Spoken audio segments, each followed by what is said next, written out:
So there's this new video that became viral in Israel in the last couple of days. And it's a 20-minute segment from a stand-up show by an Israeli comedian. His name is Udi Kagan. And this video got like 100,000 likes on his Facebook page, probably tens of thousands more likes on his Instagram page, millions of views overall. Like probably most Jewish Israelis watch this video. And I also watched this video, and it made me think a lot of different things, but I want to focus on one point. So, first of all, Udi Kagan is a very, very talented comedian, actor. He also plays the piano in his show.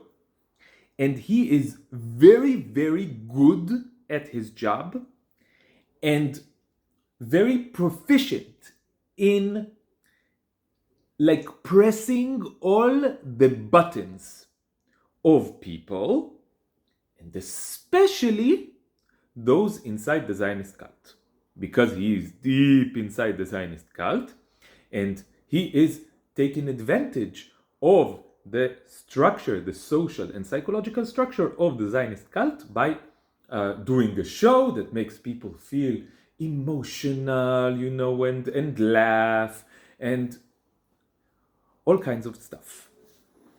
And he is very, very talented and a professional. And he pretends during this segment that he is like improvising this segment and making it up on the spot. But in reality, it's very clear that it's something that he worked on for months and months and months. And every facial expression, every sound that he makes, everything. And this segment is about his trauma from his military service. And he's been getting more and more traction in the last couple of years in Israeli society regarding his role as the national spokesperson, unofficial national spokesperson for the trauma of Israeli soldiers who served in the army and they're now traumatized. What are they traumatized about? We will not say. We will only speak about our trauma.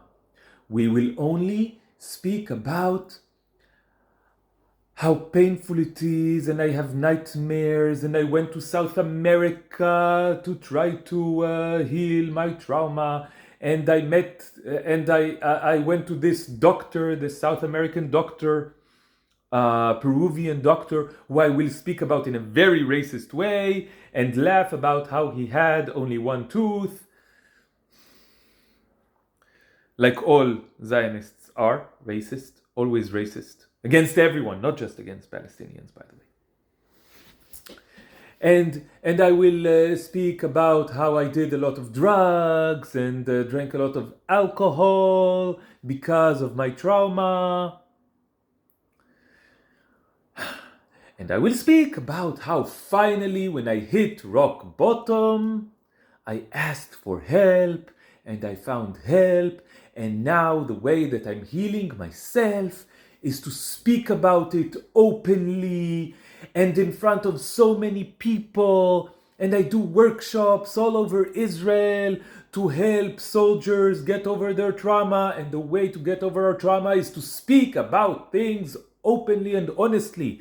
And I'm doing this on my show, even though it's not something that I should do on my show, because my bank account, he says this explicitly, because my bank account will suffer.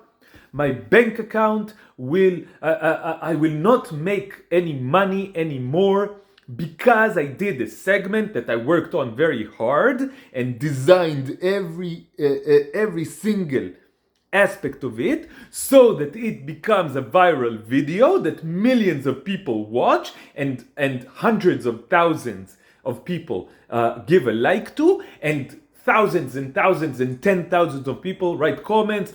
Oh, you're amazing, Udi Kagan, so emotional. I was at that show and I cried, and you're so brave for doing this, and this is something that no one talks about. You're so brave, you're so brave.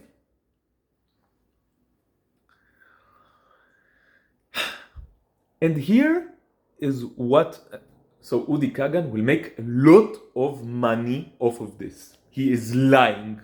His bank account will not go down because of this. It will go way, way, way up. Because he is now even more popular, even more well known. Much more people will go to his next shows. Many more people. Why? What did Udi Kagan make money of? He made money because he served the cult very well. And how did he serve the cult very well? He gave millions of people who are now definitely traumatized because of what they did a way to pretend as if they are healing their trauma by speaking about it openly and honestly, speaking about their trauma, but without speaking about what they actually did. In this segment, there is this moment where Udi Kagan says, there was a voice inside me that told me, what did you do?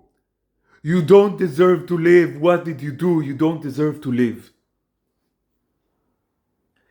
But then he never actually says a single word about what he actually did, and not a single mention in this entire 20-minute segment about the very existence of Palestinians.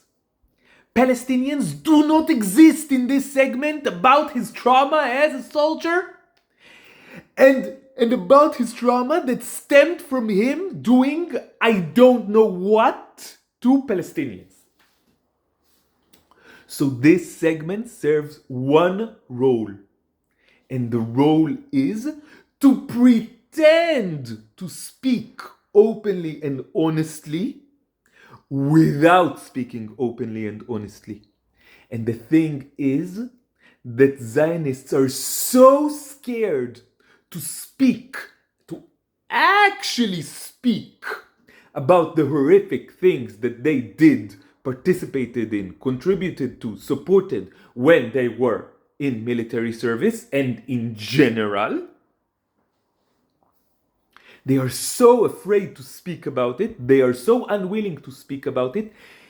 And they know deep down that they really do need to speak about it if they want to ever have any chance of healing their trauma and becoming even remotely sane again.